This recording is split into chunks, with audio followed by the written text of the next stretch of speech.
All right, Tara Vosenkipper here, founder and clinical director of the Counseling Hub. So, quick video. This is what you want to look for whenever you seek out a therapist. Number one, licensing and credentials. Every person you seek out should have a master's degree, period. You are not allowed to get your license to do counseling or even a provisional license, which just basically means you're like in the very final stages acquiring hours to get your full license. So you have all the formal training, etc., to call yourself a licensed counselor. So master's degree, etc. If you can call yourself a licensed or provisionally licensed counselor, you can also call yourself a therapist. So the downside, if I ever tell people I'm a therapist, they say, oh, physical, occupational, and I'm like, no, I'm a shrink. Sorry. I'm not trying to get inside your head though. Like that's always my, my bad. Don't want to know what's going on in there. I'm not trying to do therapy on you. But I can call myself a therapist. So there's that. The reason I'm saying this is because if you are a fully licensed counselor or even a provisionally licensed counselor, you have to adhere to a code of ethics. It's like a national sort of standard. If you don't adhere to them, you can get your license stripped if you're not actually adhering to this, and people are struggling with you, or you somehow something comes out. I mean, things like you can't have a sexual relationship with a client. It's kind of duh, but I mean, I'm sure it's happened because it's there for a reason. And if you've ever had that experience with a therapist, I am so sorry. And I would say that is not okay, and report them if you have not already. By them, I mean the therapist. So I'm saying this because, whoops, my phone just went off. I'm sorry. I'm saying this because there are people who can call themselves counselors who don't have the credentials or the license. For example, not to bash this group, that is not my intention, but it is to highlight some of the differences.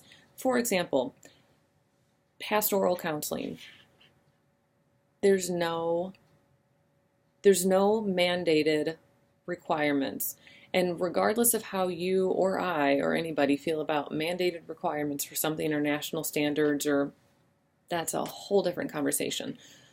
There are none for this group of people. So if you were in a church or affiliated with some sort of religious institution, and you're like, I want to help people, and you're kind of like, okay, and you start doing this pastoral counseling. It's, from what I understand, and I'm sure places will vary, it differs from place to place, but pastoral counseling is counseling through the lens of the religious text, usually the Bible, but it can be other texts that you use. What I mean to say is that if you go and you're struggling with sexuality, for example, and you are not sure, you feel like you might be gay, but you're not sure, and if you're in a pretty we'll say pretty conservative sort of church in terms of like fundamentalist or pretty orthodox, or pretty conservative, we'll say it like that, and this is not political, like not that sort of conservative. Your pastoral counseling might look like pray it away or go do some reparative therapy, which there's no evidence to support that works, and it's actually really, really harmful. At the same time, if you're going for something like getting closer to God and getting to know yourself better in your relationship with God, pastoral counseling might be perfect. Like I'm not saying that it's a bad thing. I'm not saying that it doesn't work or help or fit for people. What I am saying is that the requirements for practicing are not the same as they are for doing therapy, and also to be like a licensed or credentialed counselor.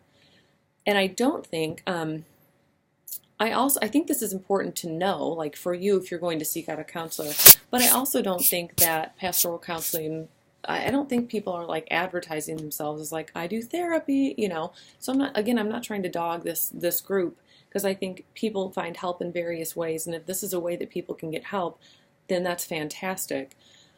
And to me, that's important to say and to share. So the other thing that I will say is, again, I just want to really highlight the differences. So that's one of the professional, like whenever you're going to look for a therapist or a counselor, what you can expect from people who are fully licensed and credentialed in their state, because credentialing licensure, it varies from state to state, like the letters behind your name, for example, the requirements, for example, you can expect a master's degree, and you can expect Missouri requires at least 24 months and 3,000 hours of clinical experience post-master's, so you can't be fully licensed until 2 years after, at least. And you have to have the 3,000 hours also until after your degree, your master's degree is conferred, which basically means solidified. Excuse me. So that's one thing. That's a professional piece. The second thing that I would say if you're going to look for like a counselor, period, I would say one of the most important factors in the success of therapy, and this has been documented, so this is kind of I think it's awesome, it's a cool research finding, but one of the most important factors of success in therapy is literally the relationship you have with your counselor. So the techniques, the theory, the specific things you do, those are important, fine. But what's more important, serious, I'm being dead serious right now. What's more important is the relationship, the connection, the bond you have with the counselor that you're seeing. So if you feel like you fit with this person that you can connect and open up with, and you feel maybe slightly challenged but not like shoved off a cliff, and you feel safe and you feel invited and you don't feel judged or criticized or chastised, or that is really important. Because in that space, that's where you can start to take risks, and you know where you need to grow. It's not like you're coming in and you don't know yourself at all. And in some rare cases, people with literally like with lesions on their brain, or maybe traumatic, like lesions on their brain, and you can have a lesion like the self-awareness area of your brain. So maybe you have some like blind spots, and some people with like lesions in that area have really intense blind spots.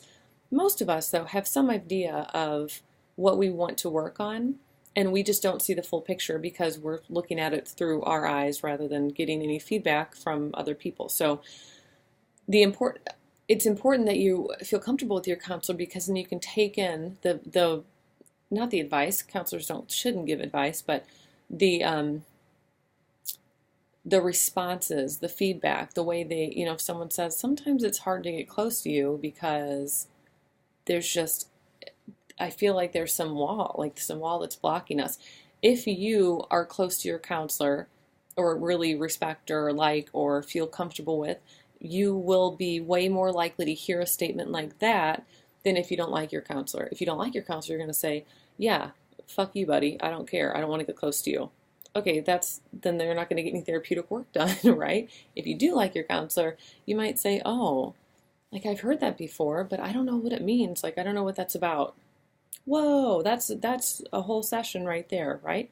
Okay, so that's really the personal piece, is that you need to find someone that not that you're going to be besties with, because that's not the point of therapy, but somebody that you feel comfortable with, that you feel like you can connect with, and again, safe, invited, comfortable, warm, etc. And those are probably some of my biases, but I'm sure they are. Like, there's some of my values kind of bleeding through right now. But it's important that you find the things that are important for you in a counselor, and that you seek out somebody that fits those. So that's all for today, folks. Have a great day or evening or morning or wherever you are. And I think that's all I got. If you have a question or comment, you can leave it below. Subscribe to the channel, for more videos of the like, and email me directly if you need to or want to. That's Tara, Tara, at thecounselinghub.com. Otherwise, catch you on the flippity flip. It's an Office reference. See ya. Bye.